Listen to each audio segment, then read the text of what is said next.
Hello everyone, commerce mini dose के channel पे आप सभी का स्वागत है।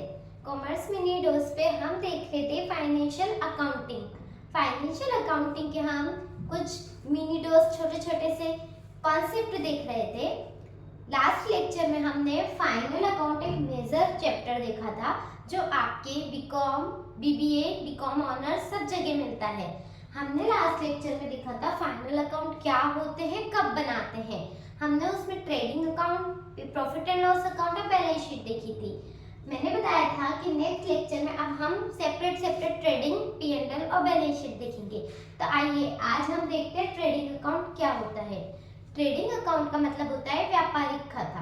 कोई भी बिजनेस जब ग्रो करता है और अपने बुक्स ऑफ अकाउंट रखता है तो वो फाइनेंशियल ईयर एंड होने के बाद अपने बुक्स ऑफ अकाउंट में ट्रेडिंग, पी&एल, बैलेंस शीट बनाता है।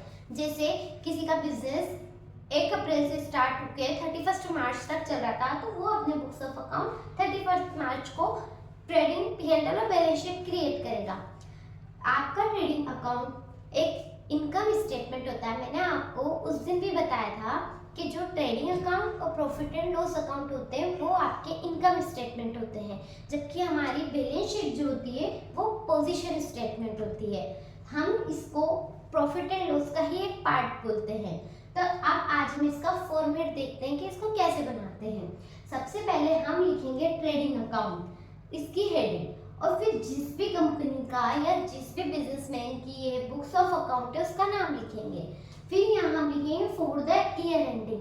फॉर द ईयर एंडिंग इसलिए लिख रहे हैं क्योंकि ये पूरे वित्तीय वर्ष यानी कि पूरे फाइनेंशियल ईयर के ट्रांजेक्शन के बारे में आपको बताएगी। तो हम ये यहाँ पर वो डेट लिखेंगे जिस दिन हम इसको बना रहे हैं। मानो आप 1 जनवरी से 31 दिसंबर तक रखते हैं तो आप 31 दिसंबर लिखेंगे। आप 1 अप्रैल से लेके 31 मार्च तक रखते हैं तो यहाँ 31 मार्च 2024 आ जाएगा। फिर हम यहाँ देखेंगे सबसे पहले हम इसको 4 कॉलम में डिवाइड करते हैं। 4 कौन से पार्ट बनेंगे। सबसे पहले होता है पर्टिकुलर, फिर अमाउंट, पर्टिकुलर अमाउंट की ये वाली साइड होती है आपकी डेबिट साइड, जिसको आप 2 लगा के मेंशन करते हैं।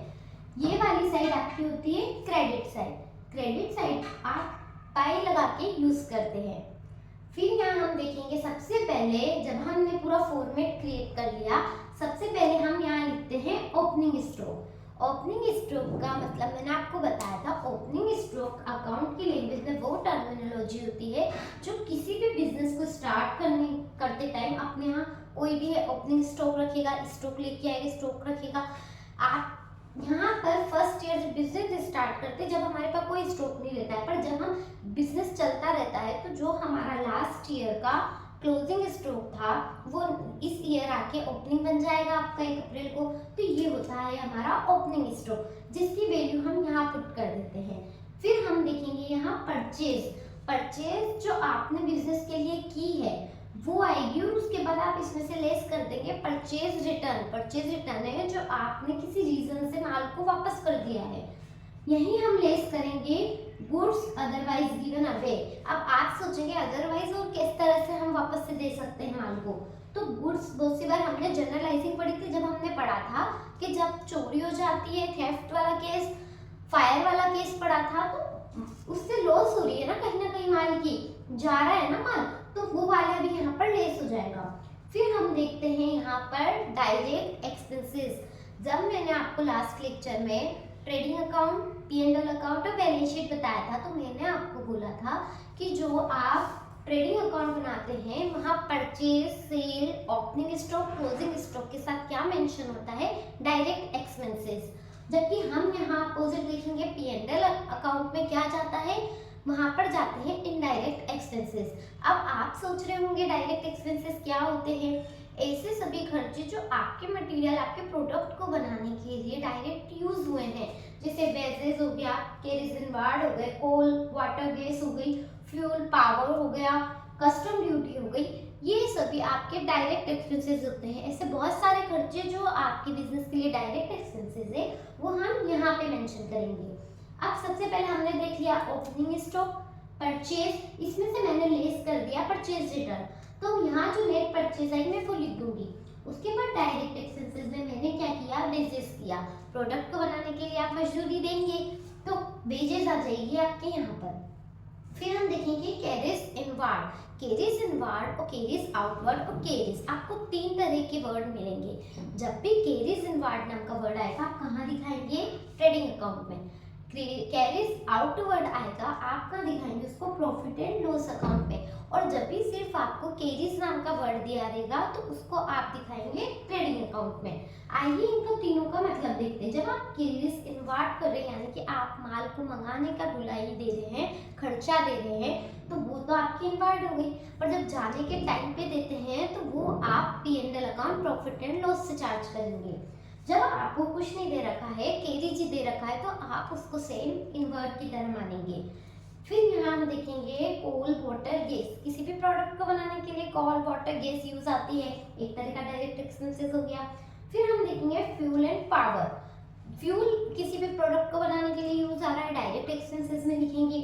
ऑक्ट्रॉय हो गया आपकी, कस्टम ड्यूटी हो गया, कस्टम ड्यूटी को हम यहाँ इसलिए लिखते हैं क्योंकि ये आपके सीधा प्रोडक्ट से रिलेटेड होती है, प्रोडक्ट के ऊपर लगती है, तो ये हो गया आपकी कस्टम ड्यूटी। इस तरह से हम पूरा डेबिट का कॉलम बना लेंगे। फिर हम जाएंगे क्रेडिट साइड। आपने देखा है आप सेल को कहाँ लिखेंगे, बाई सेल करके लिखेंगे। फिर आप सेम जैसे आपने परचेज में से परचेज रिटर्न को लेस किया, हम यहाँ भी सेल रिटर्न को माइनस कर देंगे। फिर हम यहाँ पर क्लोजिंग स्टॉक लिखेंगे। क्लोजिंग स्टॉक जो 31 मार्च या जो बुक्स ऑफ अकाउंट में आप फाइनल अकाउंट बना रहे हो उस डे को आपका क्लोजिंग स्टॉक कितना है वो लिखते हैं। फिर हम दोनों साइड का टोटल लगाएंगे और देखेंगे कौन सी साइड ज़्यादा है। मान लो डेबिट साइड आपकी ज़्यादा आ रही है तो आप ग्रोस लॉस लिख देंगे, यानी कि आपको लॉस हुआ है, आपके खर्चे एक्सपेंसेस ज़्यादा हो चुके हैं और आपकी इनकम कम जनरेट हुई है, तो आप क्या शो करेंगे, ग्रोस लॉस। फिर हम यहाँ देखेंगे आप जरूरी नहीं है आपका लॉस ही हो या जरूरी नहीं है प्रॉफिट ही हो, आपको दोनों सिचुएशन दिखने को मिलेगी बिजनेस में। आप यहाँ का टोटल लगाएंगे, यहाँ का लगाएंगे और आपको ग्रॉस प्रॉफिट हो रहा है, आपकी इधर की वैल्यू ज़्यादा आ रही है, तो उस अमाउंट को जो आप बैलेंस एंड फिगर वाले को यहाँ शो कर देंगे प्रॉफिट के लिए, वो आपका बिजनेस का प्रॉफिट है। इस तरह से हम पूरा फॉर्मेट क्रिएट करेंगे और दोनों लास्ट में जाके बराबर हो जाएगा। ठीक है, तो आज हमने देखा है ट्रेडिंग अकाउंट कैसे बनाते हैं, इसमें क्या क्या चीज़ें लिखते हैं। जरूरी नहीं है कोई एक्सपेंसेस किसी एक बिजनेस के लिए डायरेक्ट हो तो वो दूसरे बिजनेस के लिए भी इनडायरेक्ट हो सकता है या डायरेक्ट हो सकता है, तो ये बिजनेस टू बिजनेस डिपेंड करेगा। तो जो भी बिजनेस होता है और हम जिस एक्सपेंसेस को डायरेक्ट मान रहे हैं वो हम ट्रेडिंग अकाउंट में लिखेंगे और जो खर्चा हम इनडायरेक्ट मान रहे हैं हम उसको प्रॉफिट एंड लॉस अकाउंट में शिफ्ट करेंगे। तो आज हमने देखा है फाइनल अकाउंट के अंदर सबसे पहला अकाउंट जो होता है ट्रेडिंग अकाउंट, व्यापारिक खाता, हमने उसके बारे में जाना है। आई होप वीडियो आपको समझ में आई होगी और अगर आपको वीडियो समझ में आई है तो आप जरूर इसे शेयर कीजिए। यहाँ पर मैं आपको एक चीज और बताना चाहूंगी कि इसके बाद हम देख सकते हैं, आपने एक वर्ड सुना होगा COGS, cost of goods sold. आपने देखा होगा जब नॉर्मली हमारे बीकॉम BBA इन सब में तो ये क्वेश्चन आते हैं, पर जब हमारा कंपटीशन का एग्जाम होता है जैसे कि एपी का एग्जाम लगता है, UGC नेट का लगता है, सेट होता है, उन सब में आपको जो भी अकाउंट से रिलेटेड क्वेश्चन आते हैं वहाँ आपको इसी बेस का क्वेश्चन देते हैं, पर वहाँ आपको ये बनाना नहीं पड़ता है, वहाँ आपको वैल्यू फाइंड करनी पड़ती है। कैसे? वहाँ आपको मोस्टली COGS पूछते हैं, कॉस्ट ऑफ गुड्स सोल्ड, यानी कि वो माल जो आपको लागत के ऊपर जो आपके पास माल है आप उसको वैल्यू फाइंड करनी रहती है। तो कॉस्ट ऑफ गुड्स निकालने के लिए हम क्या करते हैं, हम इसी फॉर्मेट से निकाल सकते हैं। कॉस्ट ऑफ गुड्स सोल्ड का फॉर्मूला होता है, आप ओपनिंग स्टॉक प्लस परचेज करेंगे, परचेज रिटर्न को लेस कर देंगे और उसमें आप ऐड कर देंगे डायरेक्ट एक्सपेंसेस और आप उसको क्लोजिंग स्टॉक में से माइनस कर देंगे, तो आपका COGS यानी कि कॉस्ट ऑफ गुड्स सोल्ड निकल के आ जाएगा। सिमिलर यही वो कई बार कॉस्ट ऑफ गुड्स सोल्ड नहीं पूछ के ओपनिंग स्टॉक पूछ लेता है, परचेज पूछ लेता है, सेल पूछ लेता है, तो आपको कुछ डाटा देख के किसी एक की वैल्यू फाइंड करने को बोलेंगे, तो वो आप इस फॉर्मेट के बिहाफ पे निकाल सकते हैं इजीली।